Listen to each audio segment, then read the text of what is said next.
प्रेम एक सार्वजनीन सत्य भले हो, मगर हर व्यक्ति उसे अलग ढंग से महसूस करता है और व्यक्त भी करता है। प्रेम की अनुभूति सामाजिक आर्थिक पृष्ठभूमि पर भी निर्भर करती है, क्योंकि इन्हीं आधारों पर व्यक्ति की मनोभूमि तैयार होती है। लेकिन सवाल ये उठता है कि क्या प्रेम कविताओं के मामले में स्त्री और पुरुषों में कोई फर्क होता है? उस फर्क को चिन्हित और रेखांकित किया जा सकता है? आज की बहस इसी मुद्दे पर केंद्रित है और इसमें हिस्सा लेने के लिए हमारे साथ 3 वरिष्ठ रचनाकार जुड़ चुके हैं। हमारे साथ हैं सुधीर सक्सेना, डॉक्टर अनामिका अनु और डॉक्टर नीरज तैया।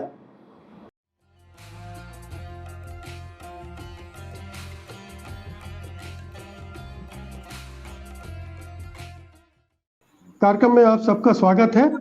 सुधीर जी, सबसे पहली टिप्पणी मैं आपकी चाहता हूं। हर व्यक्ति के अंदर प्रेम का परिमाण अलग अलग होता है, तो जाहिर है कि अभिव्यक्तियां भी अलग अलग होती होंगी। लेकिन क्या हम प्रेम की अभिव्यक्ति को कविताओं में स्त्री और पुरुष में विभाजित करके देख सकते हैं? इस तरह का कोई विभेद नजर आता है क्या?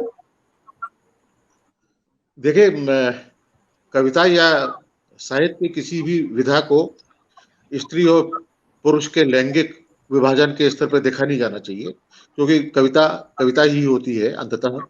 लेकिन एक विभाजन का तरीका है कि उसके जरिए हम चीजों में विभेद या उनके गुणवत्ता या उनके कंटेंट पे बेहतर तरीके से बात कर सकते हैं। इसलिए इसको एक जरिया माना जाए कि प्रेम कविताओं में स्त्री और पुरुष के स्वर में क्या भेद है, इंटेंसिटी किसकी ज्यादा है और कंटेंट के स्तर पर वे किस तरह एक दूसरे से अपने को अलगाते हैं।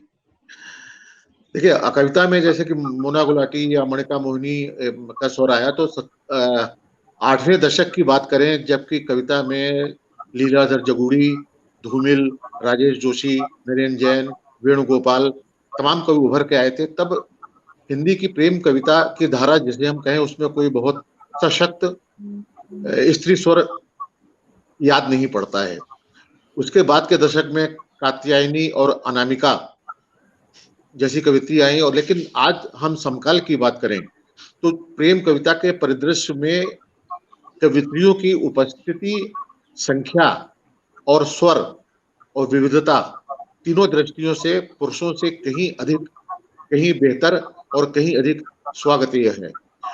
आज की तारीख में प्रेम कविता के परिदृश्य में जहां पुरुषों में आप निरंजन श्रोत्री या अविनाश या कुछ अन्य कवियों का नाम ले सकते हैं, वहीं कवित्रियों में अनामिका अनु हमारे बीच मौजूद हैं। उसके अलावा बाबूशाह कोहली, सपना भट्ट, श्रुति गौतम, ज्योति, पल्लवी त्रिवेदी, सुलोचना, लवली गोस्वामी, यशस्विनी पांडे, इस तरह एक लंबी चमकीली कतार है जो प्रेम कविताओं की धारा को न सिर्फ आगे बढ़ा रही हैं, बल्कि उन्होंने प्रेम कविताओं को एक तरह से नाभिकीय महत्ता दी है।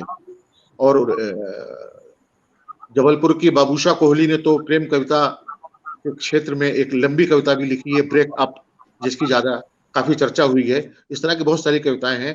पुरुष स्वर भी उभर के आए हैं, लेकिन पुरुष स्वर में जहां दैहिक संवाद ज्यादा है या लालसा या स्त्री की चाहना ज्यादा है, वहीं स्त्रियों की बात करें हम तो उनकी इंटेंसिटी, उनका इंटीमेट और उनका चीजों को कहने का और छोटी छोटी चीजों के जरिए अपनी बातों को कहने का जो अंदाज है वो बहुत आकर्षित करता है। मुकेश जी। नीरज जी, क्या स्त्री और पुरुष के प्रेम का तरीका अलग होता है? प्रेम की अभिव्यक्ति अलग होती है, इसलिए कविताओं में भी वो फर्क हमें नजर आता है। जी मुकेश जी, आपने इस मंच पर मुझे आमंत्रित किया, सबसे पहले मैं उसके लिए आपको धन्यवाद ज्ञापित करता हूं। कविता के बारे में जिस प्रकार हमारे आदरणीय कवि सुधीर जी ने कहा कि इस प्रकार का विभेद जो है नहीं होना चाहिए, नहीं करते हैं, लेकिन एक नजरिया यह भी है कि इन पूरी कविताओं को एक विषयगत या स्त्री पुरुष के दो विभेद करके देखे जाएं तो उसमें क्या हर्ज है। देखने का ये एक नजरिया हो सकता है और होना भी चाहिए। तो सबसे पहली बात तो मुझे ऐसा लगता है कि स्त्रियों का जो लेखन है वो न केवल हिंदी बल्कि भारतीय भाषाओं में भी बहुत कम हुआ है। अगर मैं राजस्थानी भाषा की बात करता हूं तो मैंने राजस्थानी प्रेम कविताओं का एक संपादित संग्रह निकाला हिंदी में अनुदित कविताओं का। उसमें महिला रचनाकारों की उपस्थिति बहुत कम है। तो ऐसे में किसी रचनाकार को उसकी रचनाओं को देखते हुए प्रेम कवि या इस प्रकार का कह देना मुझे लगता है कि बहुत जल्दबाजी होगी। जिस प्रकार कुछ नामों को हम बांट देते हैं कि ये इस प्रकार के कवि हैं। कवि अपने काव्य के विभिन्न दौर में अलग अलग प्रकार की कविताएं लिखता है और अलग अलग भावभूमि में अलग प्रकार की जो रचनाएं होती है वो आगे चलकर उसका एक स्वरूप निर्धारित करती है। हम उदाहरण लेते हैं, हमारे बीच में हमारे कवि है सुधीर सक्सेना जी, उनका एक संग्रह है रात जब चंद्रमा बजाता है बांसुरी, प्रेम कविताओं का संग्रह है। लेकिन उसके बाद बहुत सारे कविताओं में परिवर्तन है, लंबी कविताएं हैं, व्यक्तिपरक कविताएं हैं, मित्रों पर कविताएं हैं, शहरों पे कविताएं हैं, इतिहास पे कविताएं हैं। तो निश्चित रूप से किसी एक कवि को किसी एक भाव या केंद्रीय जी हम किसी कवि को किसी एक दर्ज नहीं कर रहे, लेकिन जो कविताएं प्रेम पर लिखी गई हैं पुरुष कवियों द्वारा या स्त्री कवियों द्वारा, उनमें क्या फर्क देखते हैं आप? बिल्कुल बिल्कुल सर, मैं इसी बात पे आता हूं कि इसमें अंतर जो है कवि के दृष्टिकोण में, उसकी भावभूमि में, उसकी मन स्थिति में अंतर है। जो प्रवृत्ति है दोनों की, जब प्रकृति ने स्त्री और पुरुष दो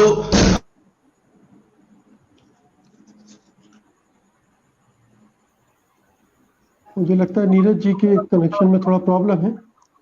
मैं आपके पास आ रहा हूं डॉक्टर अनामिका, आपका क्या ख्याल है इस बारे में?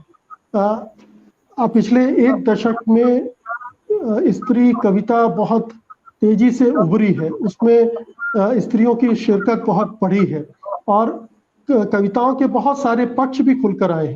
लेकिन जहां तक प्रेम की बात करें तो स्त्री कवियत्री प्रेम को कैसे व्यक्त कर रही है? क्या जो पुरुष कर रहे हैं उससे कोई फर्क दिखाई देता आपको उसके कंटेंट में, उसके प्रस्तुति में?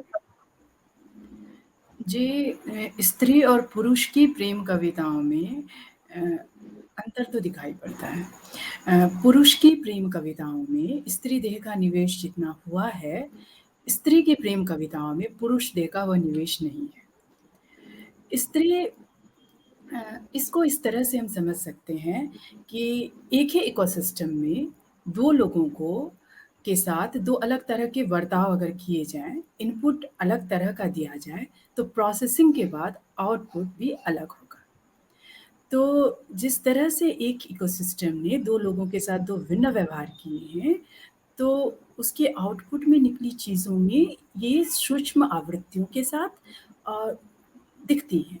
सबसे पहली बात मैं आपको बताऊं कि प्रेम कविता लिखते वक्त पुरुष ने स्त्री देह के लिए जितनी तरह के उपमा अलंकारों का इस्तेमाल बहुत लंबे समय से किया है, स्त्रियों ने जब प्रेम कविताएं लिखनी शुरू की तो उन्होंने केंद्र में मनुष्यता रखी, उन्होंने केंद्र में देह नहीं रखा।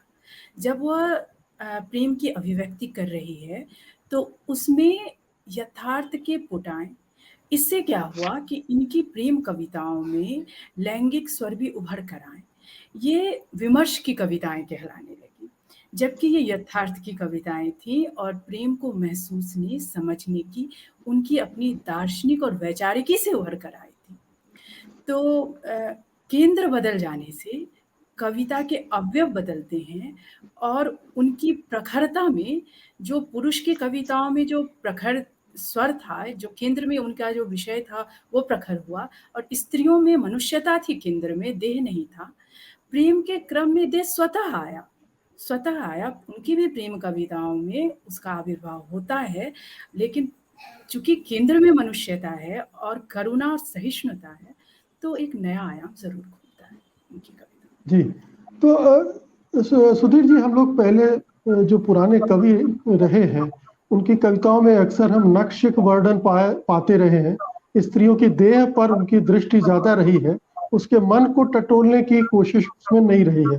तो जैसा आपने भी कहा पहले कि पुरुष कवियों में एक लालसा दिखाई पड़ती है, और स्त्री कवि क्या देह से भागती है देह के बारे में उतनी बात नहीं करना चाहती है, खास तौर से पुरुष देह के बारे में?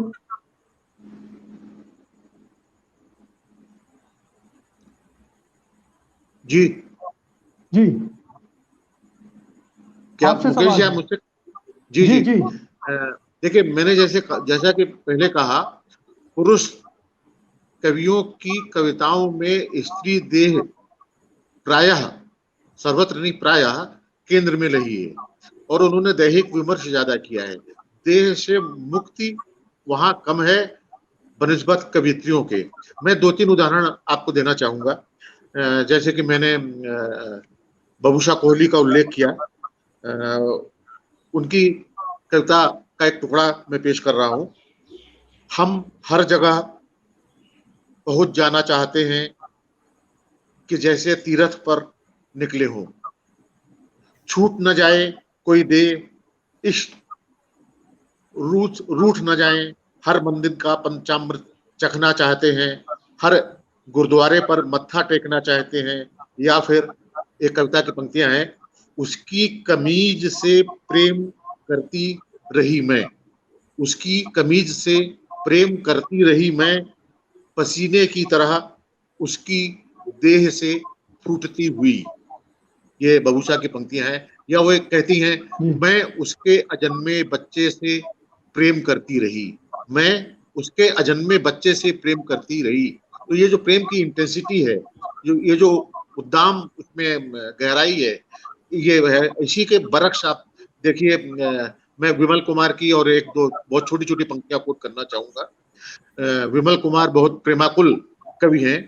वो कहते हैं कविता में, और उनके संकलन का शीर्षक भी है, एक चुंबन की जटिल कथा।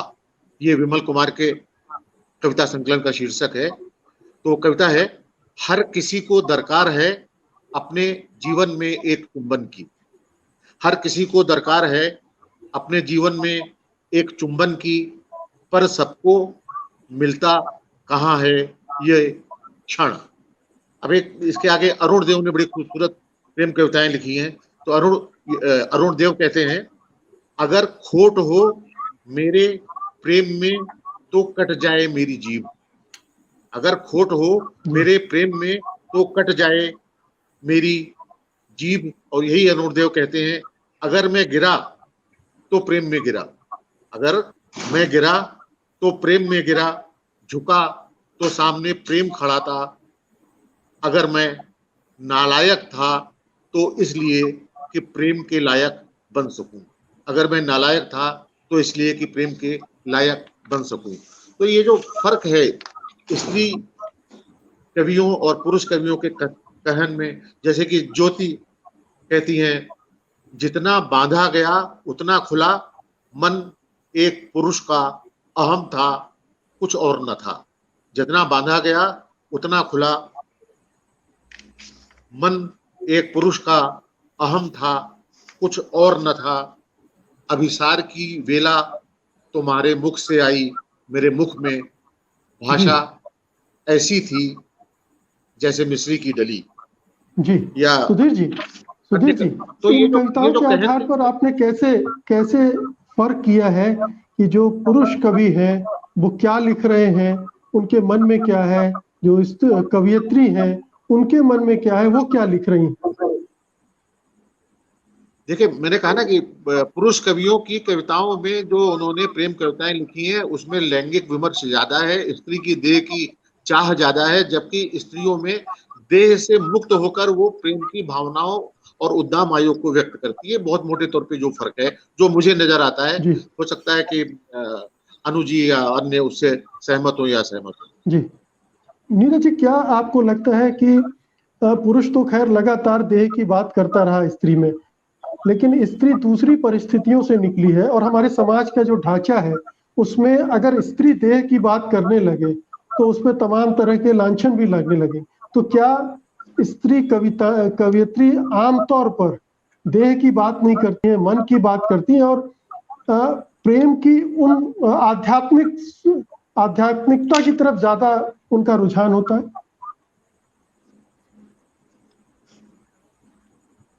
जी, ये जो चर्चा चल रही थी, किसी कारणवश मैं डिसकनेक्ट हो गया, ये नई तकनीक है। आपकी जो बात है वो स्त्री और पुरुष के संदर्भ में विषयगत बात है और साथ ही साथ में देह संबंधों के बारे में बात है। तो कोई भी रचना जब स्त्री करती है तो निश्चित रूप से उसके पाठक, उसके मित्र, आलोचक, परिवार के जन जो है, सुधी जन है, वो अक्सर उसे उसके व्यक्तिगत जीवन से जोड़ने का प्रयास करते हैं, जो कि नहीं होना चाहिए।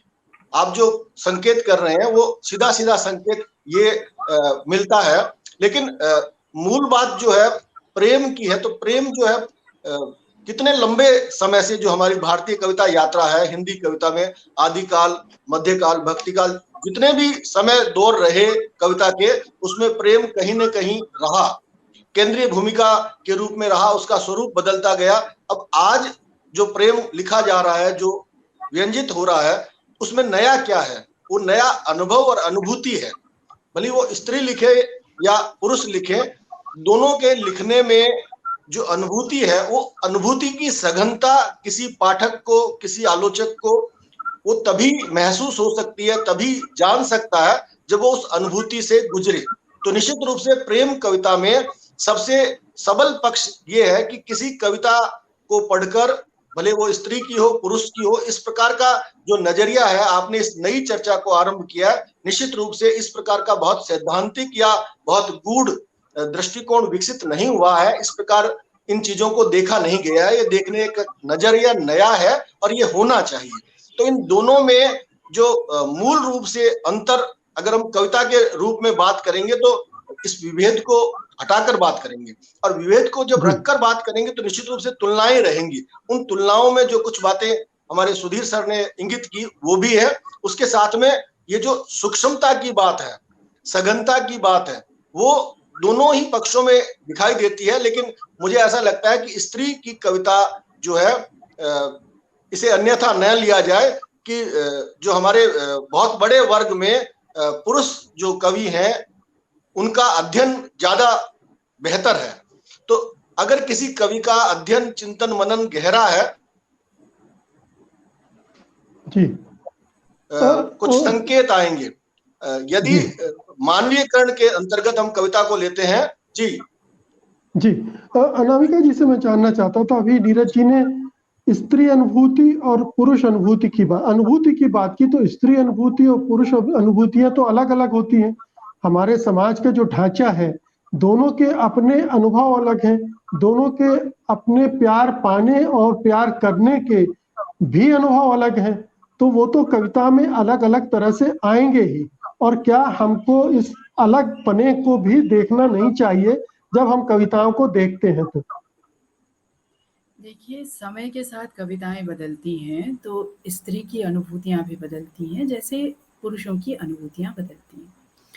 प्रेम कविताओं के साथ सबसे बड़ी दुर्गति पुरुष कवियों ने ये की है कि अपनी तमाम प्रबुद्धता, अपनी शिक्षा, अक्षर और विश्वविद्यालयों में अपनी पहली पहुंच के बावजूद उन्होंने इसके आत्मिक बौद्धिक स्वर को प्रेम में इंगित नहीं किया। वे एक स्त्री की बौद्धिक चेतना और उसके चिंतन की जमीन से उपजी वैचारिकी को अपनी प्रेम कविताओं के केंद्र में नहीं ला पाए। अब मैं आपको एक अच्छा सा एग्जाम्पल इस तरह से दूंगी कि बोइंग 787 ड्रीम लाइनर वो रखी है। आप उसके रंग को, उसकी सफ़ेदी को, उसके पंख को, उसकी पूंछ की प्रशंसा में दुनिया की सारी कलाएं, अपनी सारे ज्ञान को खर्च कर लें, लेकिन अगर आपको उसके इंजन और एयर फ्रेम की जानकारी नहीं है तो आप उसको चला नहीं पाएंगे। तो पुरुषों ने जब प्रेम में कदम रखा तो उन्होंने संपूर्णता के साथ नहीं रखा। मैं इसकी शिकायत करती हूँ। देह, मन, आत्मा और चिंतन, स्त्रियां अक्षर और विश्वविद्यालय तक तो देर से पहुंची, लेकिन जीवन और दुख ने उनके चिंतन की जमीन को बहुत उर्वर कर दिया था। उर्वरता ने उनमें एक वैचारिक और दार्शनिक आवृत्ति जोड़ी, जिससे वे करुणा, संवेदना आदि से जुड़ी। इसलिए औरतें न बालक की, न किशोर के, न युवकों के बलात्कार की घटनाओं में संलिप्त रहीं, न उन्होंने दंगा करके भरी हुई बसों को जलाया। तो संवेदना का यह स्तर उनके चिंतन से आया, उनके जीवन और दुख से आया। तो वो जीवन पढ़ रही थी जब लोग किताबों में उलझे थे। तो जब वह प्रेम कविताओं में उनका प्रादुर्भाव हुआ, तो एक चिंतन की ज़मीन की पहले से उनके लिए तैयार थी।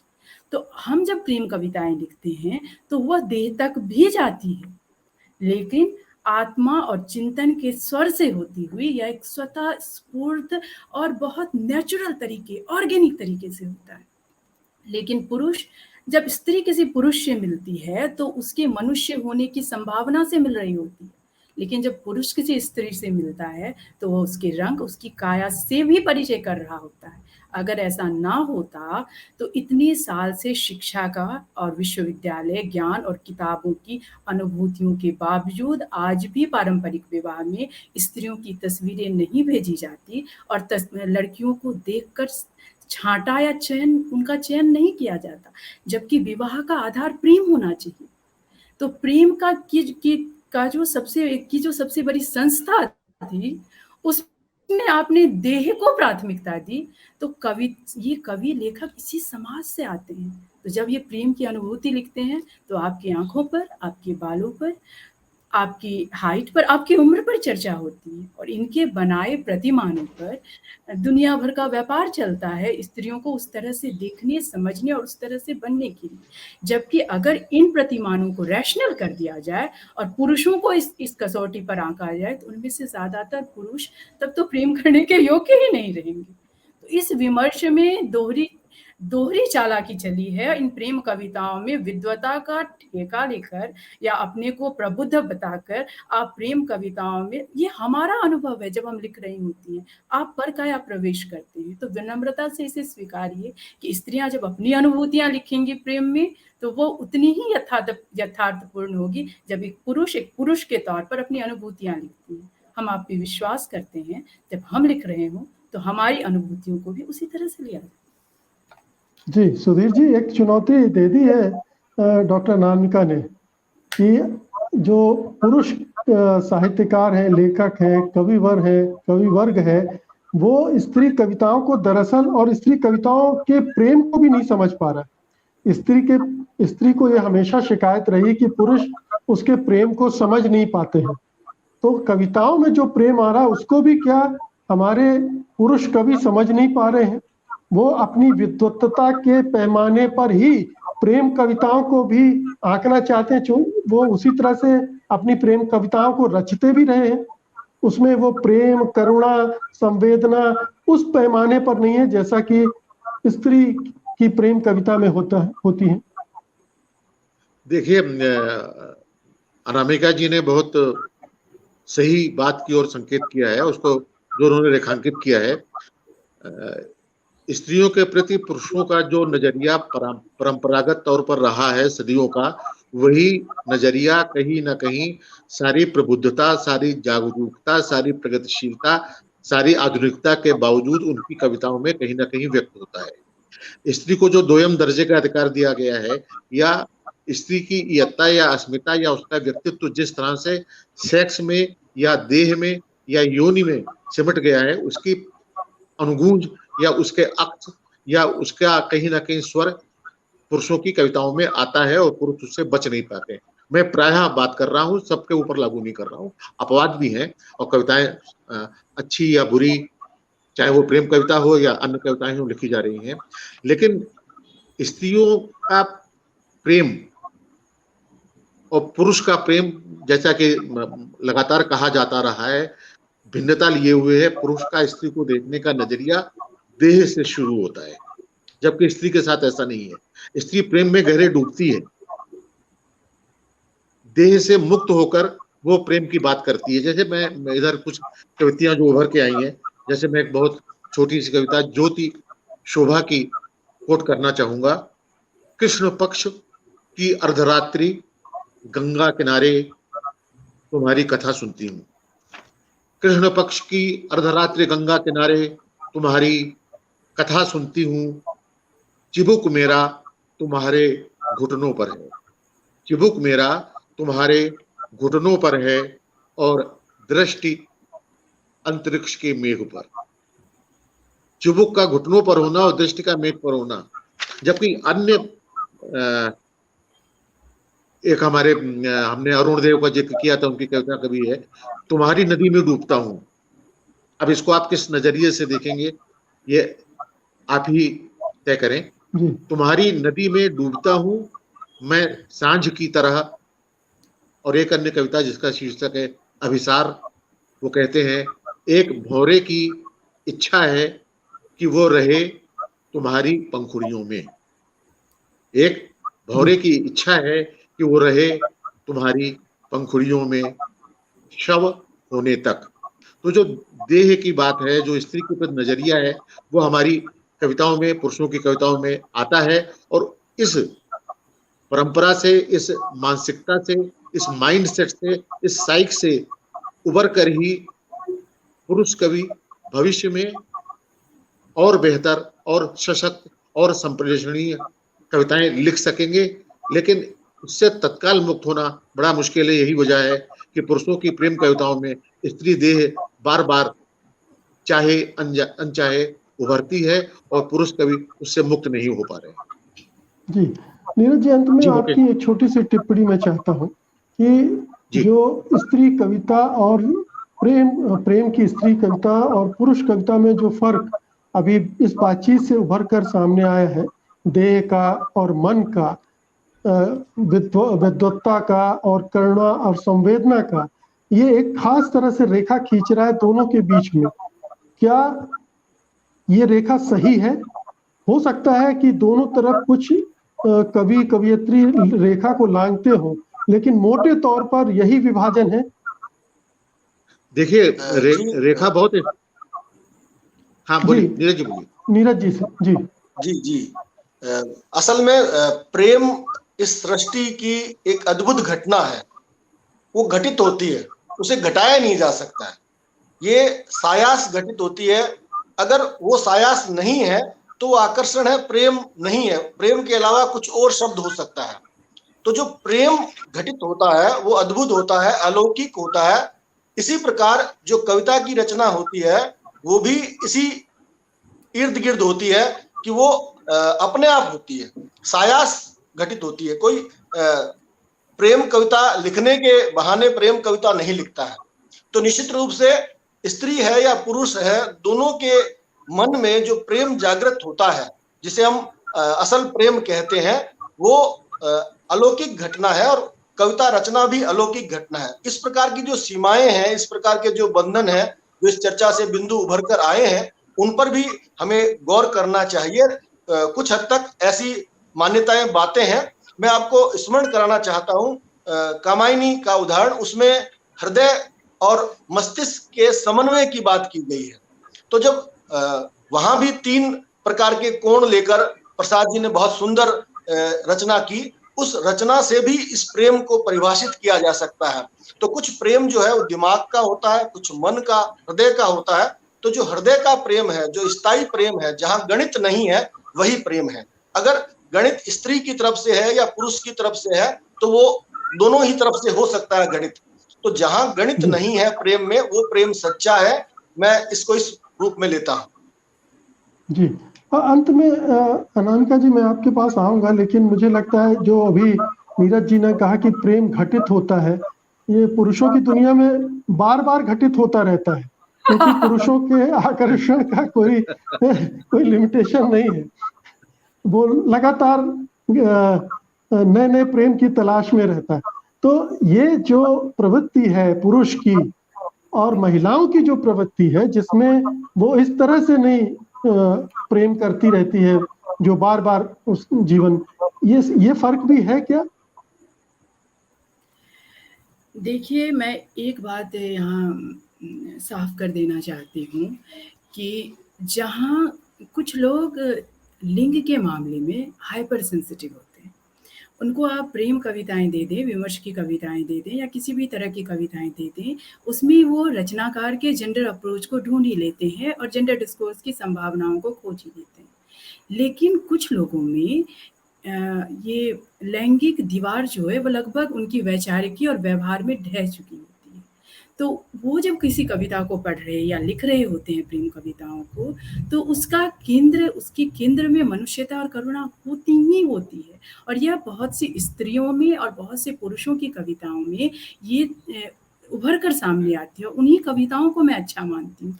मैं आपको छोटी-छोटी 2 कविता की 1-2 पंक्तियाँ सुनाती हूँ। 2 प्रेम कविताएँ 2 भिन्न भाषाओं की एक चाँदनी रात में भाग गई, तोड़कर उस वैसिकल को जो वाक्य विन्यास का प्रत्यक्ष तौर पर अभेद्य किला था। अरे वाह, दूसरी क्या कविता बात। की 4 लाइन है, हम आपस में दूरी बनाकर प्रेम की रक्षा करते हैं। चूँकि हम कवि हैं और शब्द नहीं है पर्याप्त, हम निकट अजनबी बन गए। अब ये 2 कविताओं की 4-4 पंक्तियाँ मैंने आपको सुनाई। आप बता पाएँगे कि किसी स्त्री ने लिखा और किसी पुरुष ने लिखा? या ये किस वर्ग से आते थे? आप नहीं बता पाएँगे।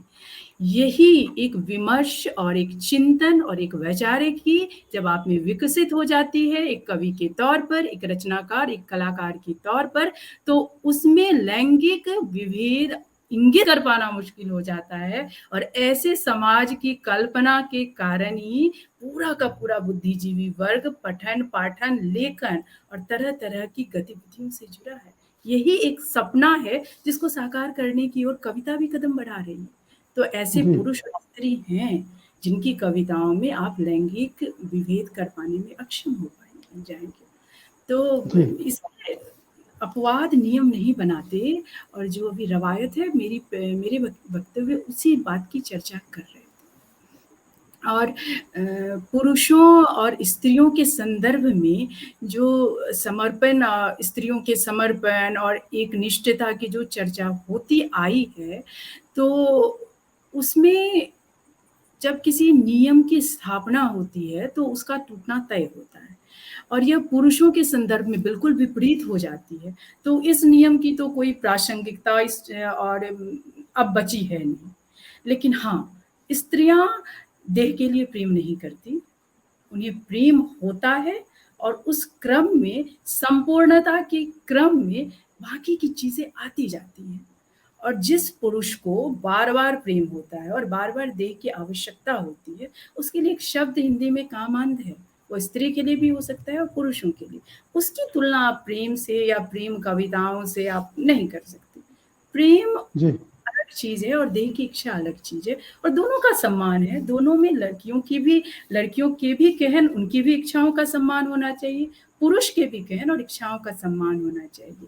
यह एक साहचर्य है, ये प्रतिद्वंदियों की लड़ाई नहीं है और कविता उसी के रास्ते तलाश रही है। बहुत खूब, बहुत खूब अनामिका जी, आपने बहुत कायदे से चीज़ों को रख दिया है सामने-सामने, स्त्री और पुरुष के प्रेम को भी और उनकी प्रेम कविताओं को भी। और अगर प्रेम कविता लैंगिक विभेद को लांघना चाहती है, तो उसे कहाँ जाना पड़ेगा, ये भी आपने साफ कर दिया है। बहुत-बहुत शुक्रिया आज की इस बहुत ही निहायत प्रेम से भरी चर्चा के लिए आप सबका, आप सभी प्रेमी जनों का धन्यवाद। सत्य हिंदी का ऐप डाउनलोड करें गूगल प्ले स्टोर पर।